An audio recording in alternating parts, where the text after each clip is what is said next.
Pourquoi certaines maisons restent-elles fraîches même lorsqu'il fait plus de 40 degrés à l'extérieur? La réponse pourrait vous surprendre, et elle commence avec un accident tragique survenu à Berlin dans les années 1920, une fuite de gaz toxique. Et l'un des plus grands physiciens de l'histoire qui a décidé de résoudre le problème avec une idée si simple qu'elle semble presque impossible. Un réfrigérateur sans compresseur, sans moteur, sans une seule pièce mobile. Aujourd'hui, on va comprendre comment ça fonctionne, et surtout, ce que cette invention peut nous apprendre pour garder notre maison fraîche, sans faire exploser notre facture d'électricité. Dans cette vidéo, on va explorer l'histoire d'Albert Einstein et de son collègue Léo Szilard, deux physiciens qui ont breveté un réfrigérateur révolutionnaire en 1930. Mais ce n'est pas juste une anecdote historique. Les principes physiques derrière cette invention, l'évaporation, la pression, la convection, la diffusion, sont exactement les mêmes principes qui permettent à certaines maisons de rester fraîches naturellement, sans climatisation. On va décortiquer comment ça marche, pourquoi cette technologie a presque disparu, et comment vous pouvez utiliser ces mêmes idées chez vous. Restez jusqu'à la fin, parce que la dernière partie contient des astuces concrètes que vous pouvez appliquer dès aujourd'hui. Dans les années 1920, les réfrigérateurs domestiques commençaient tout juste à se répandre. Mais ils avaient un défaut mortel. Ils utilisaient des gaz comme le dioxyde de soufre ou le chlorure de méthyle comme fluide réfrigérant. Ces gaz étaient toxiques, parfois même mortels en cas de fuite. Les joints d'étanchéité des compresseurs de l'époque n'étaient pas fiables. Avec le temps, ils s'usaient, laissaient échapper le gaz, et des familles entières pouvaient être empoisonnées pendant leur sommeil. Un incident de ce type, rapporté dans la presse berlinoise, a particulièrement marqué Albert Einstein. Il s'est dit qu'il devait exister une meilleure façon de refroidir un aliment, sans mettre une vie en danger. La solution la plus évidente aurait été d'améliorer les joints d'étanchéité. Mais Einstein et Szilard ont pensé différemment. Si le problème vient de l'usure des pièces mécaniques, pourquoi ne pas simplement les supprimer? Un compresseur classique a besoin d'un piston qui bouge, d'un moteur qui tourne, et de joints qui finissent toujours par s'abîmer. Leur idée était de créer un système entièrement scellé, sans aucune pièce en mouvement, qui utiliserait uniquement les lois de la physique, la chaleur, la pression et la gravité, pour faire circuler les fluides. C'est un changement de perspective radical, et c'est exactement le genre de pensée qu'on retrouve aussi dans l'architecture bioclimatique. Au lieu de forcer l'air à circuler avec des machines, on utilise la forme du bâtiment et les différences de température pour le faire naturellement. Pour comprendre pourquoi l'invention d'Einstein était si ingénieuse, il faut d'abord comprendre le fonctionnement d'un réfrigérateur ordinaire. Un compresseur comprime un gaz réfrigérant, ce qui le chauffe. Ce gaz chaud passe ensuite dans un serpentin extérieur où il libère sa chaleur et se transforme en liquide. Ce liquide passe ensuite par une valve qui réduit brutalement la pression. Cette chute de pression provoque une évaporation rapide, et l'évaporation absorbe de la chaleur. C'est ce liquide qui devient froid, en s'évaporant à l'intérieur du réfrigérateur, absorbant la chaleur des aliments. Le gaz retourne ensuite au compresseur, et le cycle recommence. Ce système fonctionne très bien, mais il dépend entièrement d'un moteur électrique qui doit tourner en permanence, et de pièces mécaniques qui s'usent avec le temps.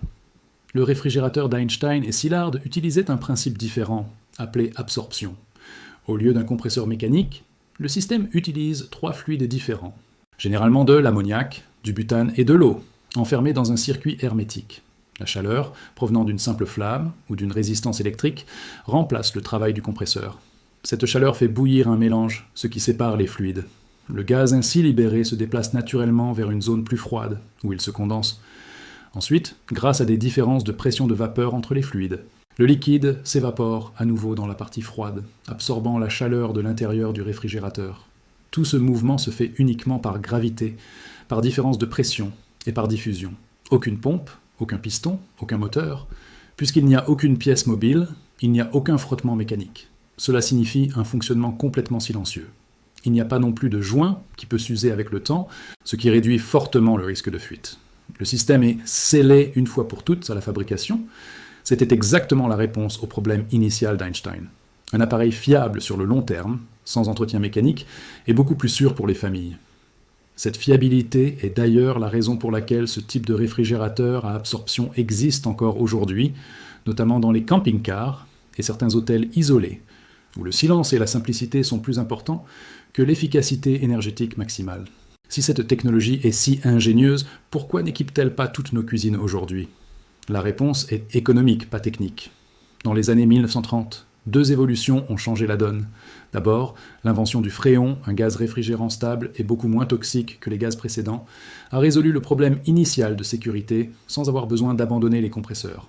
Ensuite, l'électricité est devenue moins chère et plus accessible, ce qui a rendu les compresseurs électriques plus économiques à utiliser au quotidien. Le réfrigérateur à absorption, lui, consomme davantage d'énergie pour produire la même quantité de froid, parce qu'il repose sur la chaleur plutôt que sur un travail mécanique optimisé. Le brevet d'Einstein et Szilard a donc été mis de côté, non pas parce qu'il était mauvais, mais parce qu'une solution plus rentable est apparue au même moment. Voici où cette histoire devient particulièrement utile pour vous. Les principes physiques utilisés par Einstein, l'évaporation qui absorbe la chaleur, la convection qui fait circuler l'air naturellement, et les différences de pression qui créent un mouvement sans énergie externe, sont exactement les mêmes principes qui permettent de rafraîchir une maison sans climatiseur. Quand vous placez un bol d'eau devant une fenêtre ouverte, l'évaporation absorbe la chaleur de l'air ambiant, un peu comme le fluide dans le réfrigérateur d'Einstein absorbe la chaleur des aliments. Quand vous ouvrez des fenêtres à des hauteurs différentes dans votre maison, l'air chaud monte et s'échappe par le haut, pendant que l'air frais entre par le bas, exactement comme la convection fait circuler les fluides dans le circuit scellé. Ce n'est pas une coïncidence. Ce sont les mêmes lois de la thermodynamique qui s'appliquent, que ce soit dans un petit appareil ou dans un bâtiment entier. L'un des principes les plus puissants du refroidissement passif est l'évaporation. Quand l'eau passe de l'état liquide à l'état gazeux, elle absorbe une quantité importante de chaleur de son environnement.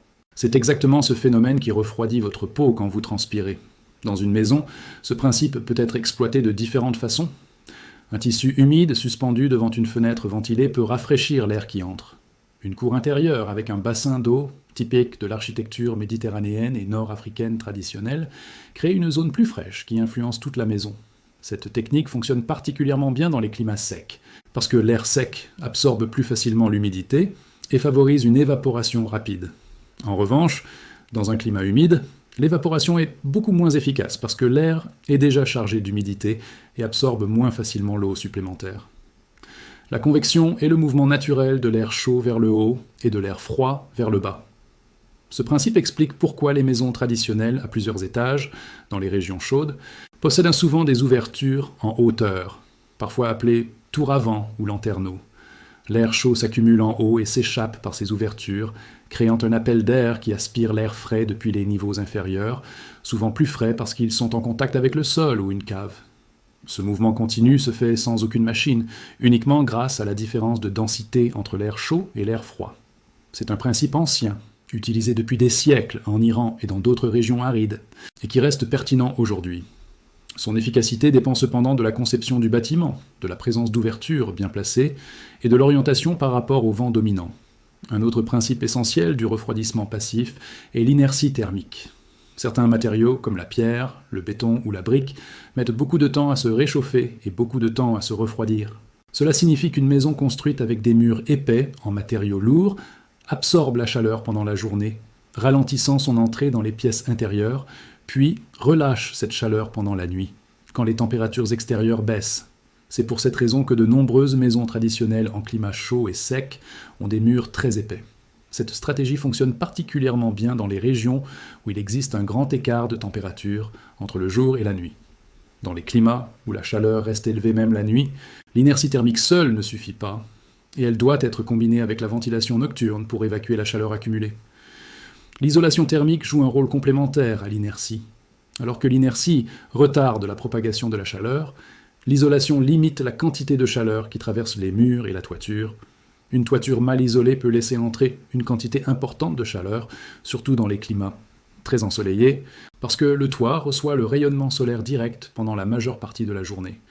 Des matériaux isolants placés sous la toiture, ou une couleur claire appliquée sur les surfaces extérieures, peuvent réduire considérablement l'absorption de chaleur. Les couleurs claires réfléchissent une plus grande partie du rayonnement solaire, alors que les couleurs sombres l'absorbent davantage. Cette différence peut représenter plusieurs degrés d'écart de température à l'intérieur d'un logement, selon l'exposition et la qualité de l'isolation existante. Enfin, la gestion de l'ombre est un facteur souvent sous-estimé.